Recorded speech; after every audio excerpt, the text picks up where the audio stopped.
Hey everyone, my name is Mike and I'm with Joy Church here in West Sacramento, and I just wanted to take a few minutes to share with you a few things.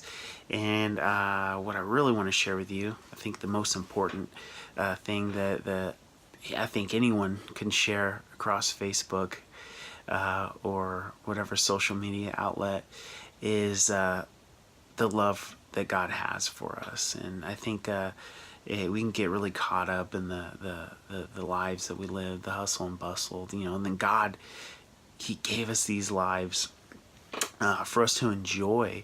But oftentimes we can forget not just to love God, but that He loves us.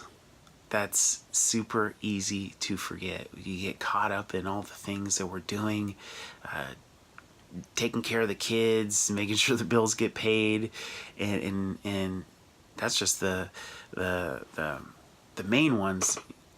Everyone has all kinds of different. Got to mow the grass and amongst other things, and so it gets it can get really hectic, and you can get caught up in not being able to take care of all these plates that were spinning all over the place. And so I just want to encourage you and to remind you. I'm sure you haven't forgot, but we can get a little off track. I know I can, and this is definitely a reminder to me as well, is that God loves you. And where I was given inspiration to talk to you about this today is from our directional leadership team meeting at Joy Church. The leaders had gotten together and to talk about things, and the question that Pastor Brandon had given to each and every one of the leaders, didn't give us a heads up, just said, hey, we're gonna have you answer this. And it was a pretty basic question, but it really made you answer the question from your heart. And it was, why does joy exist? And everyone came up with awesome answers. There's no wrong answer, because we're spreading the gospel of Jesus Christ, because we are causing people to grow a stronger relationship with God, and all of these things are absolutely true and amazing. And I was lifted up by hearing my other brothers and sisters,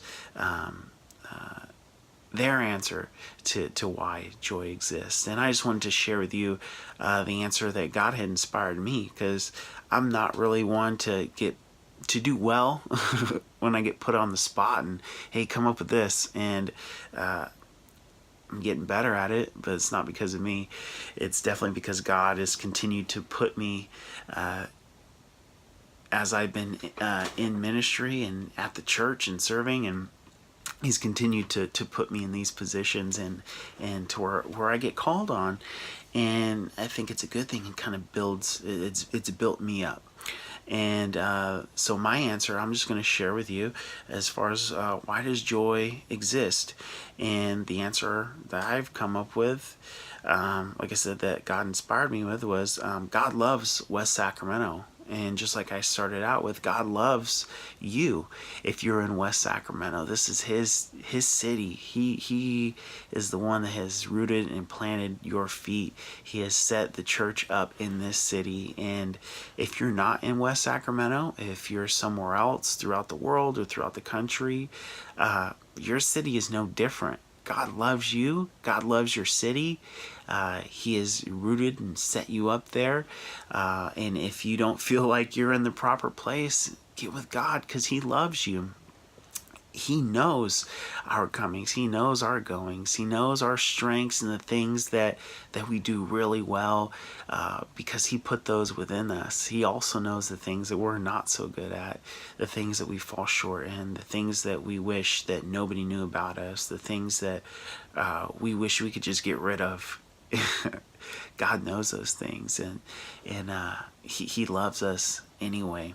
And that was my answer, is that God loves our city. God loves his people, and joy exists for people to be able to experience his love firsthand in his church, and to come to draw closer to him in a relationship with him, to where you don't feel like God is this distant being, this old man with a white beard up in the sky somewhere. No, but he lives within us, and he changes us daily if we allow him to. If we start to begin to have a relationship with God, we start to learn the truths about who Christ really is. And one of the biggest ones, as far as God's love for me, is that the devil is a liar. And I have to remind myself of that daily.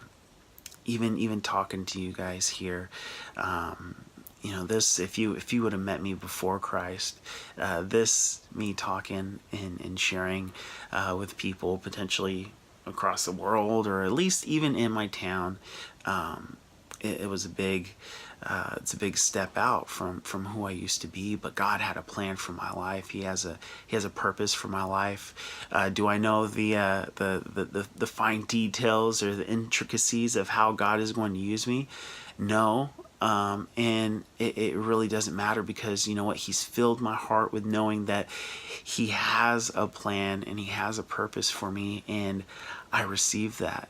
And I am just super excited to know that God not only has a plan for me, but he has a plan for the people that I come across each and every day.